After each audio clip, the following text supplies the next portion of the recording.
Shalom Amanginang, kita bertemu kembali dalam renungan harian kita, Rabu 1 Juli 2026.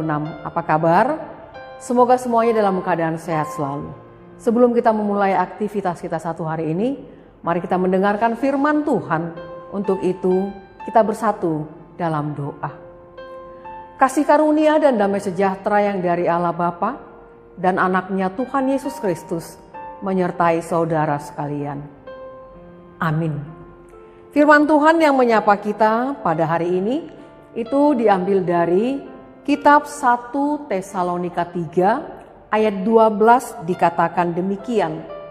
Dan kiranya Tuhan menjadikan kamu bertambah-tambah dan berkelimpahan dalam kasih seorang terhadap yang lain dan terhadap semua orang, sama seperti kami juga mengasihi kamu. Demikian firman Tuhan, berkelimpahan dalam kasih. Amanginang dan saudara yang terkasih, kasih bukanlah sesuatu yang hanya diucapkan dalam kata-kata saja, melainkan harus terlihat dalam tindakan nyata terhadap sesama dalam kehidupan sehari-hari. Jika kita memperhatikan dunia yang kita hidupi saat ini, terlihat manusia semakin dipenuhi hidup yang egois, persaingan yang semakin tinggi, bahkan sering terjadi saling menyikut. Di mana-mana seringkali terjadi konflik dalam keluarga, dalam persekutuan maupun hubungan marga yang pada akhirnya berujung pada perpecahan, bahkan menimbulkan akar pahit. Seperti pernyataan yang mengatakan pajupang di tanah rara, yang artinya tidak ada lagi jalan damai sampai akhir hayat. Itulah realita, di mana kasih itu sudah semakin dingin, semakin beku. Tidak sedikit orang yang duduk bersama namun tidak ada interaksi dan komunikasi. Mengapa bisa demikian?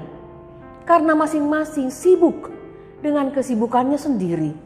Banyak yang hanya mengutamakan kepentingan sendiri, yang pada akhirnya rasa ketidakpedulian pun semakin tinggi.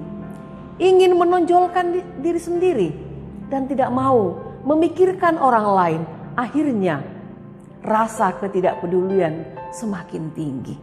Saudara yang terkasih, di tengah-tengah situasi hidup yang demikian, setiap orang percaya dipanggil untuk membawa kasih dalam persekutuan dengan sesama. Kasih yang telah diajarkan oleh Tuhan Yesus Kristus. Kasih yang taat kepada Bapa, yaitu Allah yang telah menyelamatkan kita. Kasih adalah tanda atau ciri-ciri kedewasaan iman. Ketika kasih Tuhan memenuhi hati, hidup kita akan menjadi berkat bagi sesama dan bagi segala sesuatu. Apa yang kita perbuat akan memuliakan nama Tuhan. Oleh sebab itu, kasih bukanlah pilihan tambahan dalam kehidupan kita, melainkan merupakan dasar kehidupan bagi setiap orang-orang percaya. Kasih menolong kita untuk bisa memahami, menerima, dan menghargai sesama. Kasih juga menjadi bukti bahwa Kristus benar-benar hidup di dalam kita. Ketika orang lain melihat kerendahan hati, kesabaran, pengampunan, dan kepedulian kita, mereka dapat melihat gambaran Kristus melalui kehidupan kita. Semakin dekat seseorang kepada Tuhan, seharusnya semakin nyata kasih dalam perkataan, dalam sikap, dan dalam tindakannya. Kasih bukan sesuatu yang statis. Kasih harus terus bertumbuh. Karena itulah Paulus berdoa agar jemaat Tesalonika tidak hanya memiliki kasih, tetapi kasih mereka semakin bertambah dan berkelimpahan.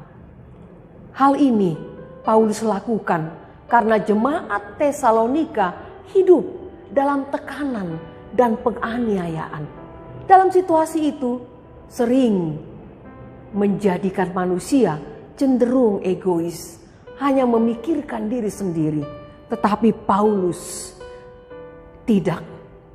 Dia berdoa agar mereka tidak hanya semakin kuat secara fisik, tetapi lebih kaya lagi secara materi. Ia justru berdoa agar kasih mereka bertambah, karena saat hidup semakin menekan kita, kasih itu diuji di tengah-tengah kehidupan kita. Apakah saudara masih peduli kepada sesama? Apakah kita masih mau mengampuni? Apakah kita masih mau melayani? Saudara yang terkasih, kasih yang bertambah membuat gereja tetap hangat. Meskipun dunia di sekitarnya terasa dingin. Dunia mengenal Allah melalui kehidupan orang percaya. Jika kita mengenal Tuhan, tetapi tidak hidup dalam kasih, maka kesaksian kita kehilangan maknanya.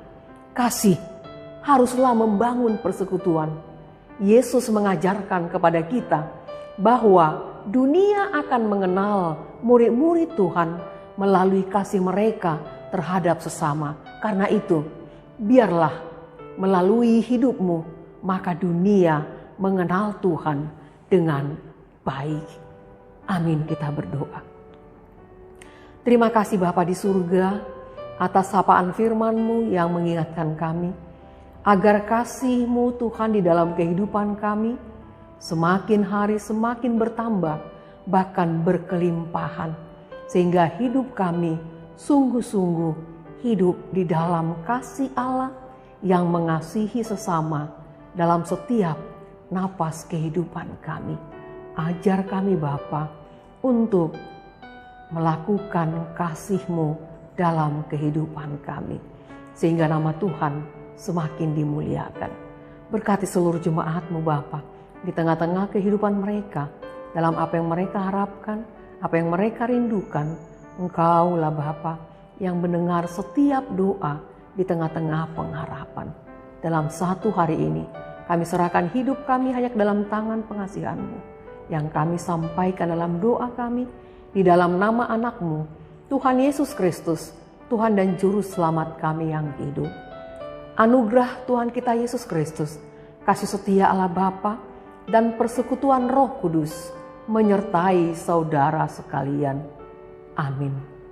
Selamat beraktivitas Samanginang. Tuhan Yesus memberkati.